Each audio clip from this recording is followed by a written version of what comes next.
Hello everyone. Unit 11 area related to circle. तो area related circle में question number 9 है।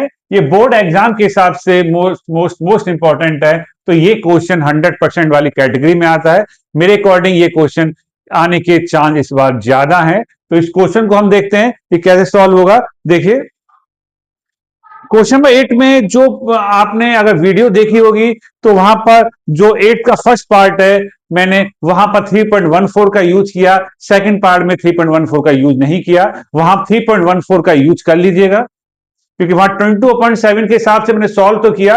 But answer में answer तो आई थिंक वही आएगा। बट आप ऐसा मत कीजिएगा। 8 के फर्स्ट पार्ट में जैसे 3.14 का यूज किया गया है, इसी टाइप से 8 का जो सेकंड पार्ट है उसमें आप 22/7 मत लीजिएगा।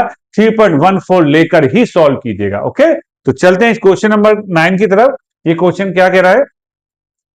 A broach is made with silver wire in the form of a circle with diameter 35 mm. The wire is also used in making 5 diameters which divide the circle into 10 equal sectors as shown in figure. Find first part the total length of the silver wire required. Second part the area of each sector of the broach. एक brooch है जो silver wire से मिलकर बना हुआ है, just like इस type का। और उसमें जो ब्रॉच में डायमीटर हैं वो उसकी लेंथ है 35 mm, और उसमें 5 डायमीटर हैं। सपोज एक 1 2 3 4 5, ये 5 डायमीटर हैं। यानी सिल्वर वायर से एक ब्रॉच बना हुआ है, एक ही सर्किल बनाया गया, और डायमीटर है 35 mm, वो 5 डायमीटर के बराबर तार लगाए गए। तो इसका मतलब जो रेडियस है वो 35.2 होगी। तो फर्स्ट पार्ट में हम कह रहा है कि total length of silver wire कितना यूज हुआ इस ब्रॉच बनाने में। देखिए, ब्रॉच बनाने में एक तो साइकिल बनाया गया तार से, तो साइकिल बनाया गया तो रेडियस कितनी है? 35.2 हो गई mm, क्योंकि हमें डायमीटर कितना दिया हुआ है? डायमीटर दिया हुआ है 35 mm, तो रेडियस कितनी होगी? 35.2। ठीक। तो फर्स्ट पार्ट में क्या लिखेंगे? Total length of silver wire, total length of silver wire required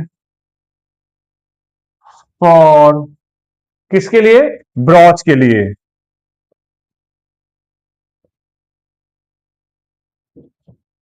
तो कितना? एक तो सर्किल बनाया, सर्कमफ्रेंस ऑफ सर्किल है ना, जिसे कहते हैं 2 पाई आर। भाई एक तो सर्किल बनाया 2 पाई आर सर्कमफ्रेंस, और 5 तार लगाए गए, 5 इंटू डायमीटर यानी 5D, है ना।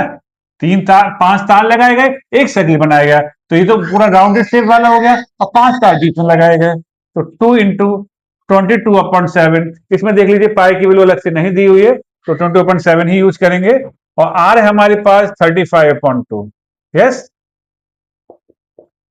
और डी है 35। क्लियर? तो ध्यान से सॉल्व कीजिएगा।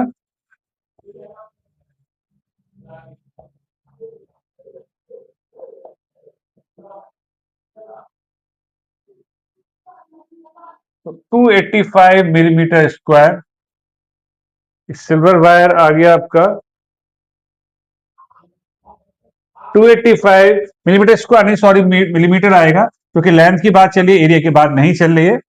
तो हमने एक सर्किल बनाया जिसे सर्कमफ्रेंस बोलते हैं, 5 तार लगाए गए डायमीटर बराबर।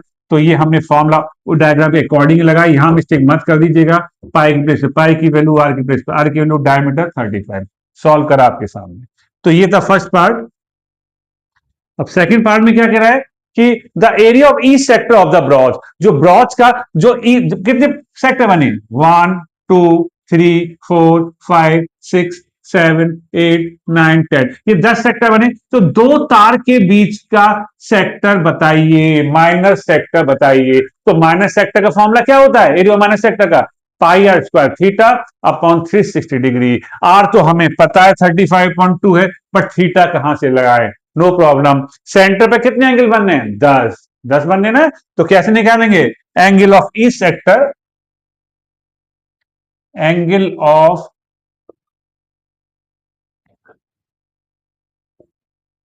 Each sector equal to total angle को जितने सेक्टर बनने, जितने पार्ट बनने, उससे डिवाइड कर दीजिए, तो यहां पर आपको क्या मिलेगा, थीटा की वैल्यू मिल जाएगी 36 डिग्री, है ना।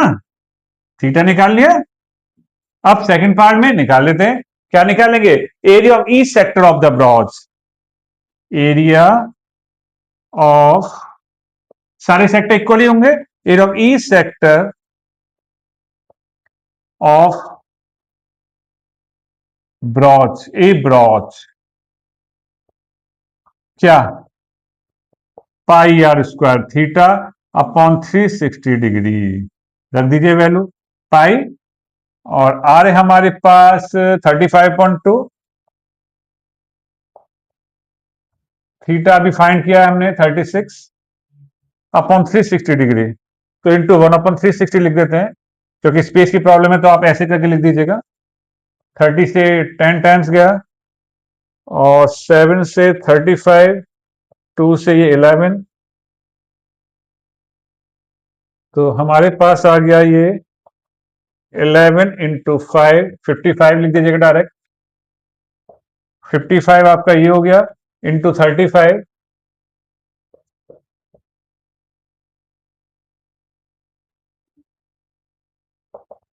अपॉन 20, 5 से कट रहा है, 5 4 20,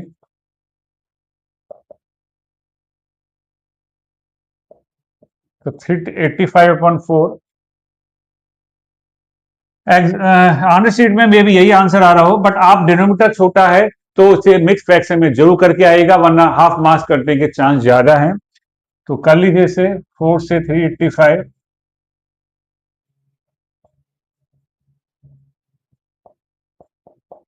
तो 96/1/4, ठीक है। तो ये आंसर हो गया, ध्यान से कीजिएगा, मिस्टेक मत कीजिएगा, ठीक है। ज्यादा स्टेप हो जाए नो प्रॉब्लम, कैलकुलेशन ऐसा नहीं कि मैंने जो करी वो ठीक, आपको जैसे लगती है वैसे कीजिए, but step wise proper method के साथ, ठीक है। तो कर रहे प्रैक्टिस, बने रहे हमारे साथ।